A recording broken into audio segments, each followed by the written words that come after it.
They entered into the blue zone, chancing a fine crack through the colour waves instead of taking the proper motorway exit. "Entering blue zone," said Ballbag. "Pass my pegs over," shouted Verruca. One by one, Verruca wedged up her face with peg power. The energy field was terrible for her wrinkles. The landscape rolled into blue infinite skies, dotted with fluttering blue butterflies, fields of bluebells, forget-me-nots, and calming tidal seas. "How could people live here? Disgusting!" shouted Verruca. The broom transporter descended to land. She hopped off her broom and did a twirl in her cape to announce her magnificent arrival. Flicking open her compact mirror mobile, the witch unwedged the clothes pegs. Two stripy legs flew into the air, followed by a pair of waggling red heels as she finished in a headstand position with an attempt to defy gravity. Nothing worse than a witch with sagging chops. "Who are we looking for?" said Ballbag in purposeful mode. "We're looking for trouts, you fishhead," snapped the witch, who couldn't think of anything better to say. "Now write down anything that you think is fishy," she instructed. "Excuse me, we are looking for a trout." "Trout?" said the passerby. "Fish! You know, those flippy-flappy things with tails that jump out of the water.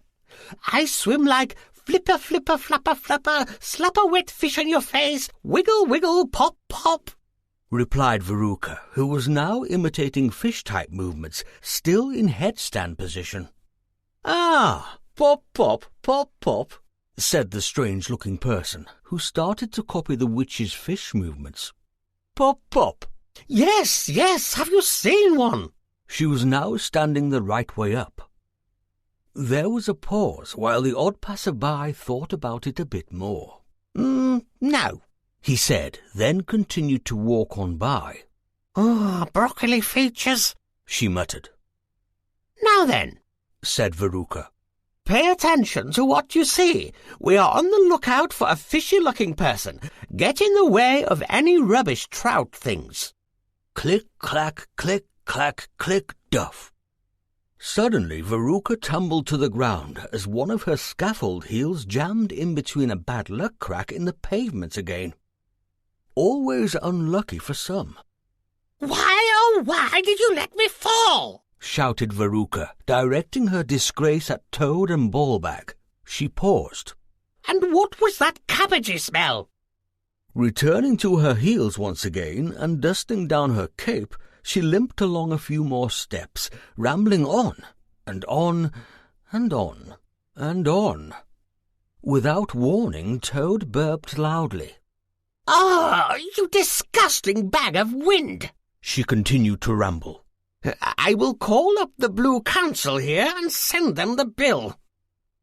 The cauliflower-eared passerby stopped in his tracks and turned back towards the Bogus Team. "Did you say windmill?" said the passerby, raising his voice slightly. The Bogus bunnies stopped and turned to observe the cabbage being, who had green eyebrows and a broccoli floret hairdo, as you'd perhaps expect. "Yes," said the witch, who had forgotten the password. "But you don't look like a trout." "He hasn't got very good hearing for a pair of trumpets like that," whispered Toad, staring at the green being, who had enormous cauliflower ears. "Huh?" said the passerby.